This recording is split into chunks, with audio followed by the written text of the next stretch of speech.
Hi, I'm Mitch,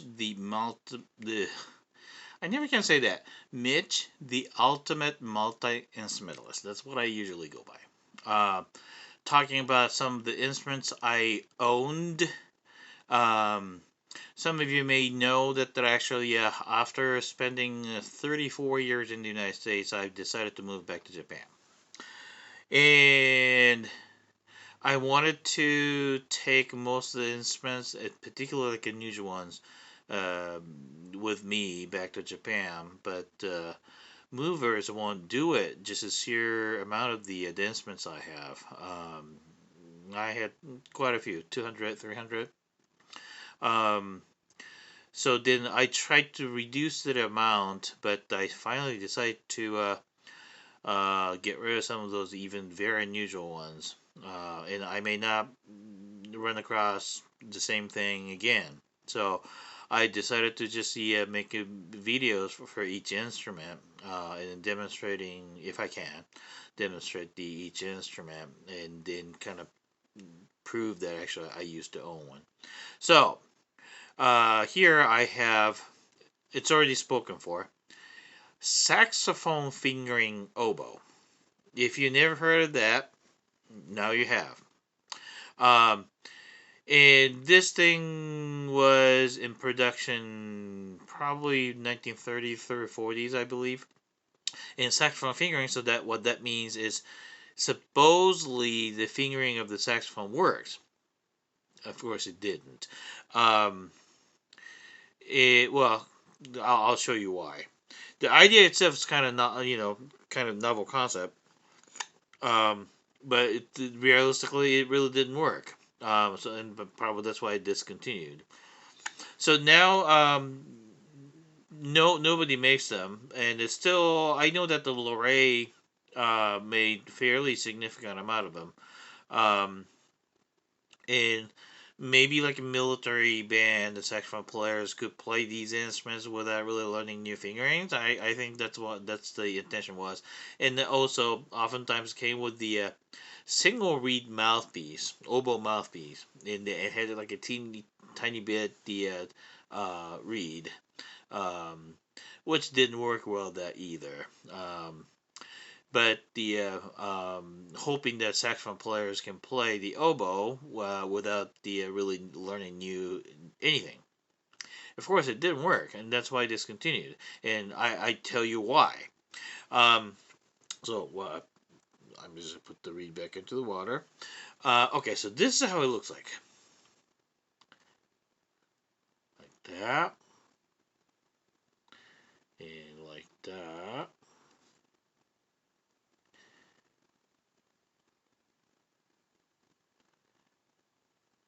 Yep, like that. And the still lowest note is B flat. Now over here with the lower joint, with the mostly right hand, that's great. So C, D, E, F, and F sharp, and so that means that's E flat, and the C key in this, that's C sharp. So we don't have to do the awkward sliding thing. Oh, by the way, the things I'm talking about, if you're not oboe player, it means absolutely nothing to you. So just bear with me. But for oboe players, it might be kind of a subject of interest. So here, C, D, E, F, and F sharp, and of course this is sharp too. So like if you have chromatic motion, you don't have to do that. But then over here, so A and G, A, G, G sharp. That's not a problem. A, then B flat. So this is conservatory system fingering, but B flat is over here, the side key. So in the cross fingering like that won't work well. And so B flat, B natural, and C, this doesn't work. So the development of modern oboe, I think, is centered around the that C and how to finger that. Um, I think a modern Viennese oboe is the only oboe that actually takes this fingering. But still, I think the preferred fingering is the side key over here. And just like a saxophone too. So B flat over here, and C natural over here. And basically it's you pushing both of them together. which is usually these two small holes are usually over here on the conservatory system oboes. Well, actually, there's a key here. What is that? I just noticed that there's a key. Okay, well, never mind. Oh, well, let's see. Oh, so maybe still you can do this for B flat with 2 fingers, but still kind of a cumbersome. And C going here with the side keys is just not really that ideal. So, um, let me play that note for you. It's how um, unfitting that note is.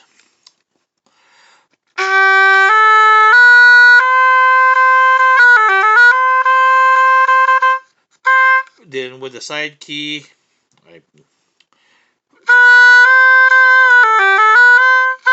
But if you use side key over here, from going from here to D is not really that easy. And old German style oboes have that kind of fingering. And of course, the Viennese oboe probably still have that kind of fingering. It's not necessarily ideal to go from here like that and then to that. And then here's another problem. So I was just doing that because I'm an oboe player. Uh, Half hole. So D with octave key. See what happens. It won't work. It's an oboe, you know. So probably there are some this kind of idiosyncrasies um, may make us to realize that actually this is not a realistic thing, and it probably didn't sell that much either. I assume. I'm not sure, but um, so it it was not successful as an instrument. So just by having as novelty and for the part of history, I had it. But if I tried to get hold of one, if I look for it harder, maybe I can get hold of one again. But you know what? I really can't play this instrument. This particular one is, oh, by the way, it's a Kohlert, Kohller, I believe. Kohlert. Kohlert was German or Bohemian maker, and their normal conservatory system oboes were just piece of a crap. Maybe crap is not the uh, right word. Um, well, the sh word is not going to good. A piece of garbage. It was not a good instrument. Okay, but this one is actually very good. It's got the beautiful tone. So too bad it's got the disc key system. I cannot really play. So let's see. See if I can play. Oh, and another thing is octave key system. It's a full automatic key system, just like a saxophone. So over here, what we have here are like just like a saxophone, like a high D, high E flat, high that kind of stuff.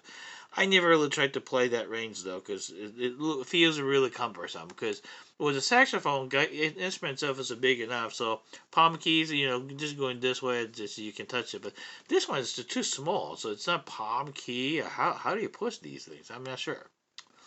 So anyway, so I tried to play some famous tunes with this, but this middle C is just killing me.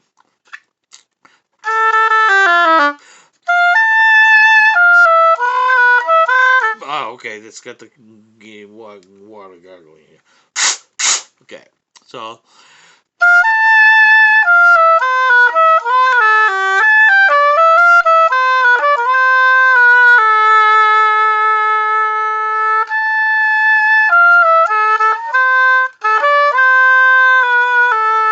Yeah, so like that. So I'm not expecting to be able to play it well. So anyway, so it's kind of interesting. It's a part of history, oboe history. Uh, it's as a novelty, and I think it's kind of suggestive to future of the oboe, because the around here is absolutely wonderful. It's a C, D, E, F, and F sharp, and E flat over here, and D sharp, C sharp over here, and B flat, B and B flat. You know, um, but over here it's absolutely mess. So somehow if we can come up with the hybrid between beam system. So this is a beam system right here. So the whole thing is beam system. So beam system, a lower joint, the conservatory system, at least conservatory system. Conservatory system is not that great either, by the way. But it's better than over here. So over here, conservatory system. Over here, beam system. That would be the future of the oboe, in my opinion. So, and I think there are some makers have been kind of experimenting with that idea. Yeah.